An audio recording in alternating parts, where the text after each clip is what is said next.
What's going on, everybody? How's it going out there? Welcome back to the Paste Studio here in Midtown Manhattan, New York City. We are broadcasting to you live from the Manhattan Center, as always, and we are joined by some very special guests all the way from the other side of the Atlantic. This is INHEAVEN. Hello. What's going on, guys? Hey. Welcome to the Log Cabin. Welcome to America. Welcome to New York. Thank you. It's great to have you here. We have been loving your record for like the better part of a year. Ah, amazing. The debut self-titled album came out last summer. Is that right? About September. September. Yeah, we'll call that late summer. Late summer. Yeah. And recently, a new single emerged. Sweet Dreams, Baby, came out last month. Yeah. And we're going to hear a couple songs from the record, and I think that one as well. Yeah. Sure. In a really like cool stripped down format, which I've never heard you in before. I'm not sure anyone has. So let's get it started off with a song. Tell me a little bit about song number one. This is Sweet Dreams, Baby. It was kind of like a song that came about towards the end of recording, so we didn't get a chance to put it on the record. And it's inspired by a lot of the kind of Motown records I used to listen to in my mum's car and things like that. So it's got a kind of, like a 60s vibe about it. But yeah, it's one of our favorites to play live as well. So here it is. Cool. Ever wish you were someone else? Ever wish you were somewhere else? But there's a fire in your eyes, the one that never dies. Dream just to get away.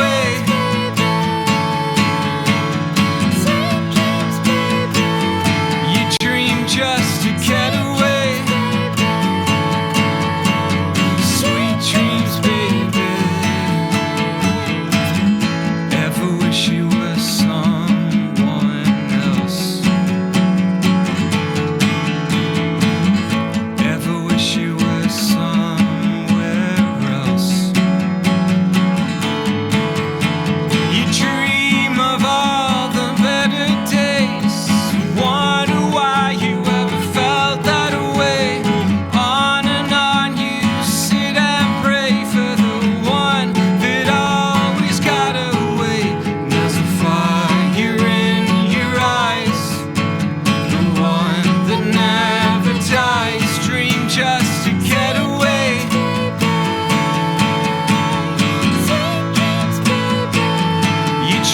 just to get away.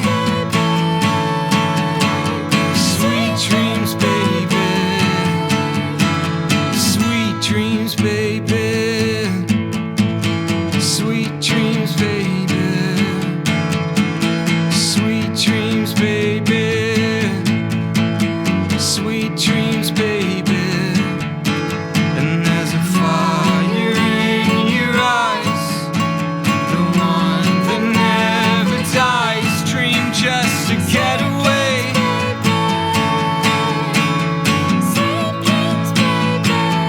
You dream just to get away.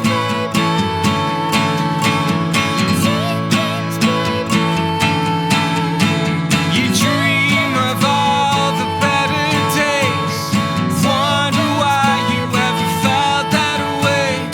On and on you sit and pray for the one that always got away. Sweet dreams, baby. Sweet dreams, baby. Sweet dreams, baby. Sweet dreams, baby.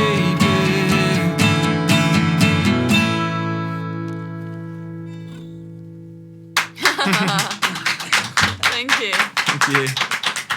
Guys, thank you so much. No worries. Yeah, so that is the latest single, which I guess was maybe part of the original group of songs from the record, Yeah. but Yeah. kind of came later and didn't make it on. Yeah, basically. We wanted our first record to just be a 12-track kind of like the perfectly rounded record that we think it is That we anyway. think it is, yeah. And Sweet Dreams, it just filled a different kind of sonic landscape to our other songs. So we wanted it to kind of lead into the second record, which I think it does well. So yeah.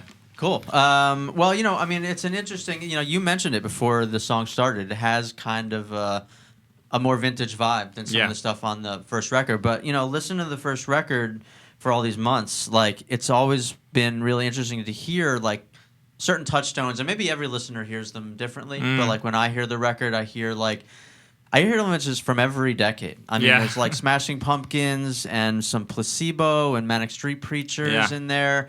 M83 with sort of lyrical kind of ideas, all the way back to like Cowboy Junkies in the 80s. And then that song does seem to kind of stretch back even further. Yeah. And so, I wonder, like, as musicians, when you guys came together to start this thing, were there like certain touchstones that each of you connected on that like were shared loves that you kind of built from? Yeah, I mean, we kind of take inspiration from everything, really. And we're kind of from the Spotify generation where you can listen to everything at once. And we wanted to sound like all our favorite bands playing at once. Yeah. And we just wanted to have creative freedom and not think, wow, we have to sound like this. And it has to be, our album has to be, our best song with, 11 others that sound like our best song. We wanted each song to represent a different aspect of the bands we love. And just kind of keeping our minds open and our hearts free. So, that was kind of the first point and first plan. It could seem, for a first record, it could seem a little overwhelming in a way to try to like hit a lot of these different kind of, influences or, things that have made you the musicians that you are. So as you look ahead to the second one, how has that changed in terms of your conception of how you want to put these songs together? Are you thinking of it differently now that you have this one record under your belt? Yeah, I think you always want to just tear the rulebook up and start again. And with our second record, I think we're going to do that. And we just want to, make an even grittier second record. And I think you learn a lot from touring and playing live and seeing how the songs on the record go down. For example, I guess Velvet is one of our favourites on the album, but we were thinking, we shouldn't play it live, it's too slow. But it's actually gone down one of the best songs. I think we've realised you don't have to be like guns blazing the whole time for people to love it. Yeah. You can actually show a bit of what's the word? Not weakness, but vulnerability. Exactly. Emotion, and people can connect with that more so than playing a cool riff or whatever. It's kind of interesting. Like as a band that's been sort of like with the one record and on the road sort of for the first time, like interacting with people actually hearing these songs right in front of you. Does that sort of change your the meaning of the songs for you, or your feeling about certain songs, like because they're not just in your own head in your own studio? You're like, it's a connection between fans and yourself. Does that change how you think of songs at all? I think you lose ownership almost, because you almost it becomes someone else's song as well, and that's quite a beautiful thing. And I think it does change your opinion on the whole thing, and I think that's why often bands change and redo everything and change their sound and image, because you kind of get, once you've been playing stuff on the road so much, you do get sick of it, don't you? And you need to keep keeping yourself and interested in it, otherwise other people won't. You know what I mean? So I think the best bands evolve and change, and I think we want to be one of those bands. Yeah, cool. Watch this space. So we're going to do a couple more with INHEAVEN. I think the next two coming up are from the record that came out last year. Yeah. Tell me a little bit about this second one. We're going to play Drift, which was kind of, it was the first song, actually, where me and Chloe shared vocal duties from the first batch that we did for the record. And, it's still one of my favourites, I think. So, this is Drift.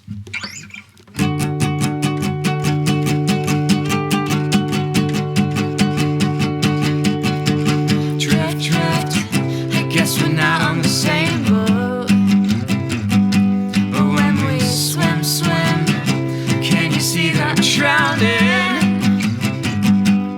And I know we got a long way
obliged. Thank you.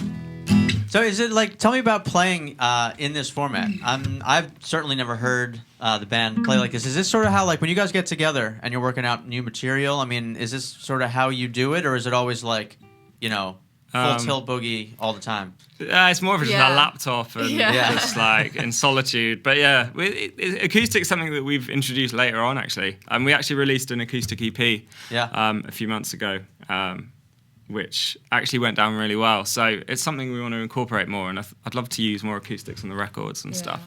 But yeah, no, it's new. This is an exclusive today because James and I have done a few, just the two of us, but we've never actually done all three of us. We've never done the dual I mean, guitar. this is like world premiere in a very specific way. Jake's TV debut.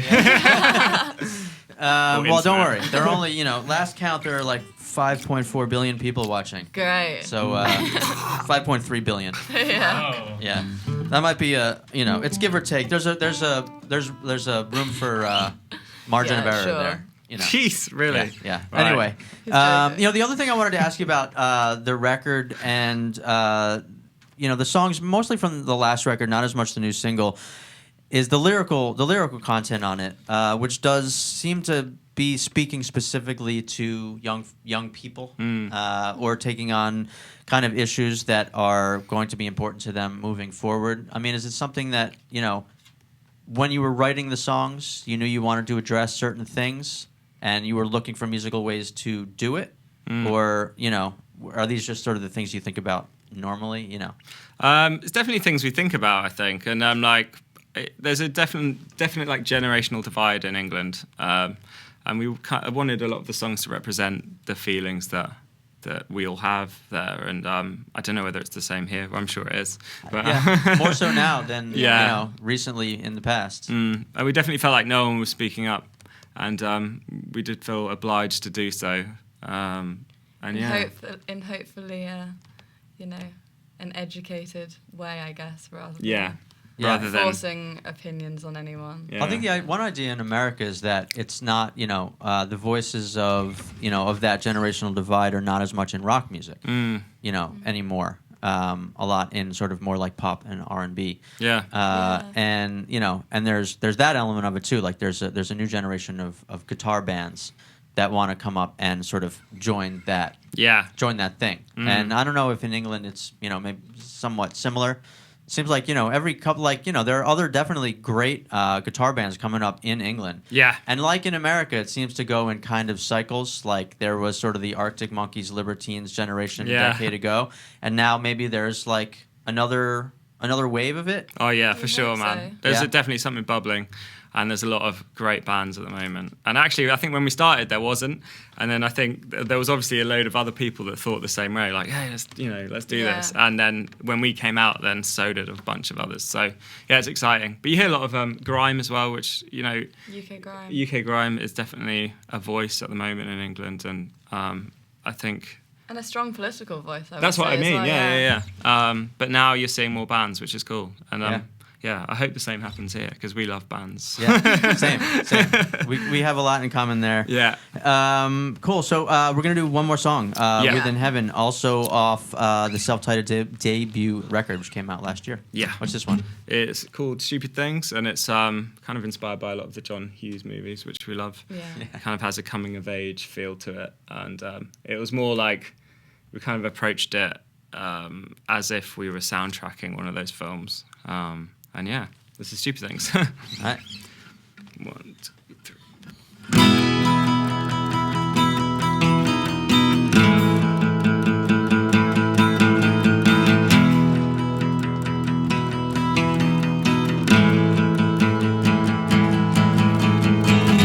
Can't wait to meet you there, show you just how much I care.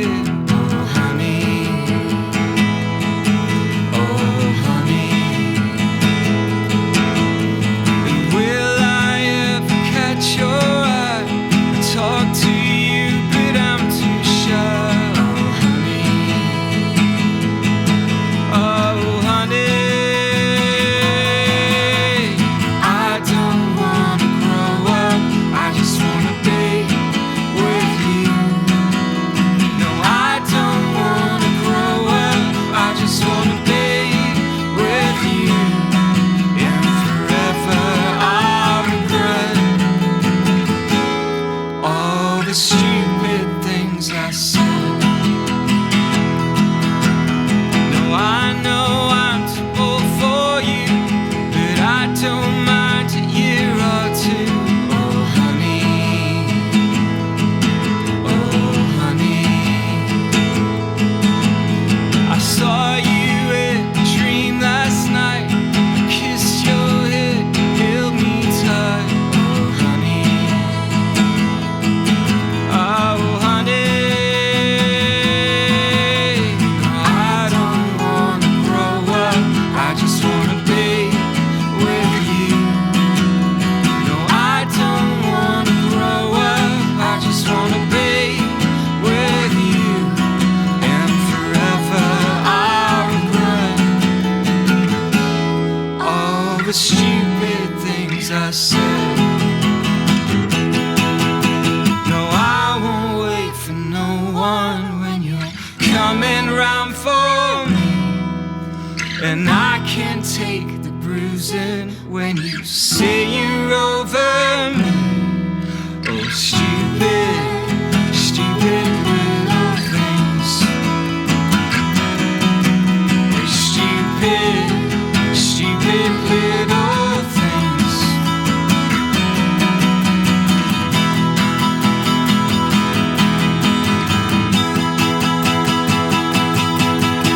No, I don't wanna grow up. I just wanna be with you. No, I don't wanna grow up. I just wanna be with you. And forever I'll regret all the stupid things I said. And all the stupid things I said.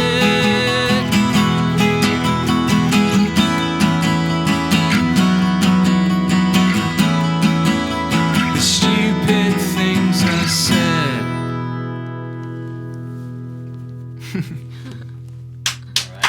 Okay. Sweet. Yeah. Guys, thank you so much. No Thanks worries. for having Yeah. us. Everybody, this is In Heaven. One word, all Yeah. caps. Yes. And important. so you guys are on tour right now. These are, I think, your first U.S. dates. Yeah. Is Yeah. that right? More or less. On tour with Pale Waves. There's a show tonight here in New York at the Bowery Ballroom, and then a headlining show Monday at Baby's All Right. Yep. Yes. Not coincidentally, the name of the first song on your No, album. yeah. Right? I mean, like, you were like, if you ever got to Brooklyn, you No. had an automatic place to play. We had to There play. was no choice. We had to play Yeah. Baby's All Right. There Right, was yeah. no So other now option, yeah. you're obviously gonna write more songs. Like you're gonna write a song called Terminal 5, or you should Yeah. write a song called Madison Square Garden. We Yeah, will. definitely. and see what happens. Yeah, Yeah. that's a Yeah. great show. And we've seen a lot of venues now, so we'll just start naming random venues in Yeah. our next album. I think. Totally. Yeah. I think Red Rocks would be cool. Yeah. So Yeah, I'd like to right. play that. A song called Red Rocks. I mean, it goes, the list goes on and on. Yeah. Cool. So all of this information is at inheaven.co. Yeah. You guys can find tour dates there and listen to music and find all kinds of other, info and videos and whatnot. And yeah, guys, have a great time on tour. Congrats Okay. on the record and the new single. Thank you. We look forward to some more music coming Yeah, down man. the line. Yeah. For sure. And thank you so much for coming to Paste. Thank you. Playing in our cabin. Yeah. Thank Thank you, you. man. Yeah. Yeah. Come back and play for us again anytime, all right? Totally, man. Yeah. We'd love to. All right. Okay. Thank you.